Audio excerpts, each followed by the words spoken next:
الحمد لله رب العالمين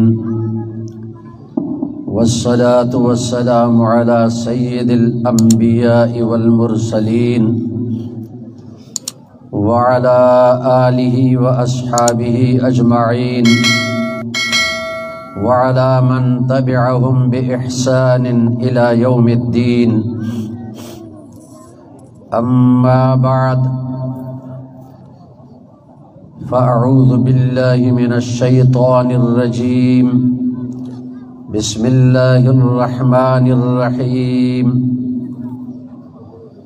شهد الله أنه لا إله إلا هو والملائكة وأولو العلم قائما بالقسط. لا إله إلا هو العزيز الحكيم. صدق الله العظيم. اللهم صل على محمد وعلى آل محمد كما صليت على إبراهيم وعلى آل إبراهيم إنك حميد مجيد. قابل صد احترام علماء کرام، طلبہ اعظام اور سامعین گرامی قدر، آج کی یہ بابرکت تقریب اس خوشی میں منعقد کی گئی کہ دارالعلوم اصحاب صفہ میں 18 طلبہ نے قرآن مجید اپنے سینوں میں محفوظ کر لیا اور کئی طلبہ نے ناظرہ قرآن مجید کی تکمیل کی۔ اور سب سے بڑی خوشی کی بات یہ ہے کہ 3 طلبہ جو درس نظامی مکمل کر کے فارغ التحصیل ہو چکے ہیں، ان کی خوشی میں یہ تقریب منعقد کی گئی۔ اس تقریب میں میری اور آپ کی شرکت یہ سعادت ہے، اللہ کا احسان ہے، اس پر اللہ کا شکر ادا کرنا چاہیے۔ یہ جس کتاب کی آخری حدیث پڑھی گئی، حدیث کی کتاب ہے، اور یہ احادیث مبارکہ نبی کریم صلی اللہ علیہ وسلم کے تبرکات ہیں امت کے پاس۔ نبی کریم صلی اللہ علیہ وسلم کے تبرکات جو آپ صلی اللہ علیہ وسلم کی طرف منسوب ہیں، جیسے نبی کریم صلی اللہ علیہ وسلم کا جوتا مبارک، لوگ اس کو بڑا مبارک سمجھتے ہیں اور ہے ہی مبارک۔ نبی کریم صلی اللہ علیہ وسلم کا جبہ مبارک، یہ تبرکات ہیں۔ نبی کریم صلی اللہ علیہ وسلم جب وضو فرماتے تھے، صحابہ کرام سب آپ کے پاس جمع ہو جاتے، جتنے ہوتے وہ جمع ہو جاتے، اور آپ کے مبارک اعضاء سے وضو کا جو پانی گرتا تھا اس کو زمین پر گرنے نہیں دیتے، بلکہ اپنے ہاتھوں میں لے کر اپنے چہروں پر ملتے تھے برکت کے لیے۔ اور اگر کسی کو یہ پانی نہ ملتا، وہ دوسرے بھائی کے گیلے ہاتھ پر اپنا ہاتھ رکھ لیتا اور یہ برکت حاصل کرتا۔ لیکن یہ تبرکات نبی کریم صلی اللہ علیہ وسلم کے جسم کے اندر سے نہیں نکلے۔ جوتا مبارک جسم کے ظاہر سے مسوا، کرتا مبارک جسم کے ظاہر سے مسوا، جبہ مبارک جسم کے ظاہر سے مسوا، وہ پانی وضو والا جسم کے باہر کے ساتھ مسوا، وہ تبرکات ہیں۔ لیکن ان تمام تبرکات سے بڑھ کر یہ احادیث مبارکہ یہ تبرکات ہیں، اس لیے کہ یہ احادیث مبارکہ نبی کریم صلی اللہ علیہ وسلم کے دل مبارک کے ساتھ مس ہوئے۔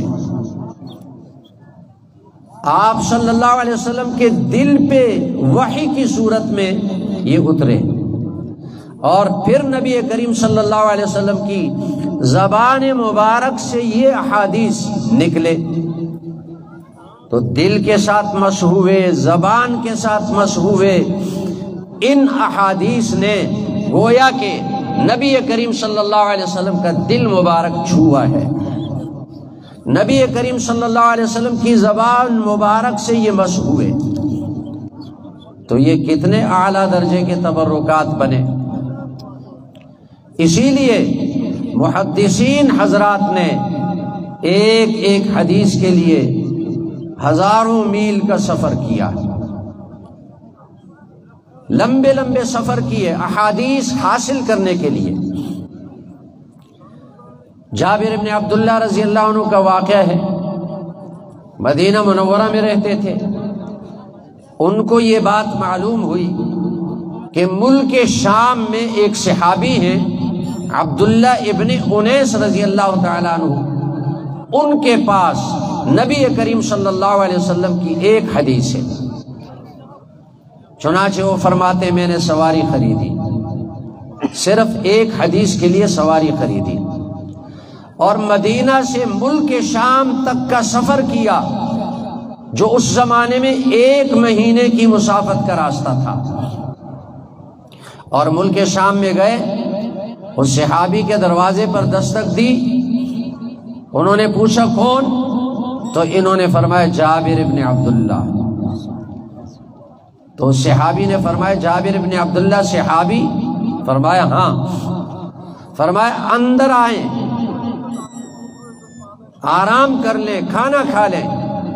جابر رضی اللہ عنہ نے فرمایا نہیں، میں نے اتنا لمبا سفر جو کیا وہ کھانے کے لیے نہیں کیا، وہ آرام کے لیے نہیں کیا، مجھے یہ پتا چلا کہ آپ کے پاس ایک حدیث ہے، ایک حدیث کے لیے میں نے اتنا لمبا سفر کیا، آپ وہ حدیث مجھے سنا دیں تاکہ میرا جو مقصد ہے وہ فوت نہ ہو، کھانا بعد میں کھائیں گے۔ عبداللہ ابن انیس رضی اللہ تعالیٰ عنہ نے وہ حدیث سنائی، اور وہ حدیث کیا ہے کہ نبی کریم صلی اللہ علیہ وسلم نے فرمایا یحشر اللہ العباد یوم القیامہ فینادیہم بصوت یسمعہ من بعد کما یسمعہ من قرب انا الملک انا الدیان۔ اللہ تعالیٰ قیامت کے دن تمام انسانوں کو جمع کریں گے اور ایسی آواز سے ان سے بات کریں گے کہ دور والے بھی سنیں گے، قریب والے بھی سنیں گے، اور اللہ فرمائے گا انا الملک، آج میں بادشاہ ہوں، انا الدیان، آج میں انصاف کرنے والا ہوں۔ یہ حدیث ہے، اس کے لیے 1 مہینے کا سفر کیا اور واپس آئے۔ اور یہ ایک واقعہ نہیں، بہت سے واقعات ہیں صحابہ کرام کے، تابعین کرام کے اور محدثین عظام کے، ایک ایک حدیث کے لیے لمبے لمبے سفر کیے انہوں نے، اس لیے کہ وہ سمجھتے تھے کہ یہ انتہائی اعلیٰ قسم کے تبرکات ہیں۔ تو ہم ان احادیث کو رسول اللہ صلی اللہ علیہ وسلم کے تبرکات میں سے سمجھیں، برکت حاصل کریں۔ اس لیے ایک محدث نے اشعار پڑھے، اخلاء ان شط الحبیب ودارہ وعز تلاقیہ وناءت منازلہ وفاتکم ان تبصروہ بعینکم فما فاتکم ان تقتدوہ فہذی شمائل۔ فرمایا اخلاء، میرے دوستو، اگر محبوب صلی اللہ علیہ وسلم تم سے چلے گئے، دنیا سے رخصت ہو گئے اور آپ کا ٹھکانہ دور ہو گیا، اور اب تم اپنے محبوب صلی اللہ علیہ وسلم سے نہیں مل سکتے، تو یہ رسول اللہ صلی اللہ علیہ وسلم کے تبرکات ہیں، احادیث مبارکہ، ان کو اپنا لو۔ اگر رسول اللہ صلی اللہ علیہ وسلم سے تمہاری ملاقات نہیں ہو سکتی، رسول اللہ صلی اللہ علیہ وسلم کے تبرکات یہ موجود ہیں تمہارے سامنے، حدیثیں پڑھو، حدیثیں سنو، حدیثوں پر عمل کرو۔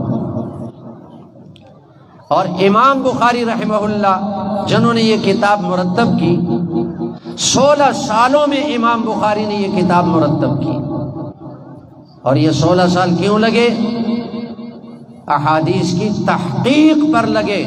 جب ایک حدیث ان کے سامنے آتی، اس حدیث کے جتنے راوی ہوتے نقل کرنے والے، ایک ایک راوی کے حالات معلوم کرتے، اور جب یقین ہو جاتا کہ یہ سارے راوی امانت دار ہیں، دیانت دار ہیں، سچے ہیں، عدالت والے ہیں، تب جا کر امام بخاری 2 رکعت نفل پڑھ کر اس کے بعد دعا مانگتے اور یہ حدیث لکھتے۔ تو امام بخاری نے اس کتاب کے لکھنے میں کتنے نوافل پڑھے ہوں گے؟ اس میں امام بخاری نے 7275 حدیثیں جمع کی ہیں۔ 7275 حدیثیں، کتنی بار امام بخاری نے نوافل پڑھے ہوں گے؟ 16 سالوں میں یہ کتاب مکمل کی۔ اور امام بخاری کی قربانیوں کا، محنتوں کا، اخلاص کا، جذبے کا، محبت کا یہ نتیجہ تھا کہ اللہ جل شانہ نے اس کتاب کو پوری دنیا میں قبولیت عطا فرمائی۔ تمام مسلمان اس پر متفق ہیں کہ قرآن مجید کے بعد روئے زمین پر سب سے زیادہ صحیح اور مستند کتاب وہ صحیح بخاری شریف ہے۔ تو امام بخاری رحمہ اللہ نے یہ جو آخری باب قائم کیا، قرآن مجید کی آیت کا ایک حصہ ذکر کیا۔ اس آیت میں وزن اعمال کا ذکر ہے۔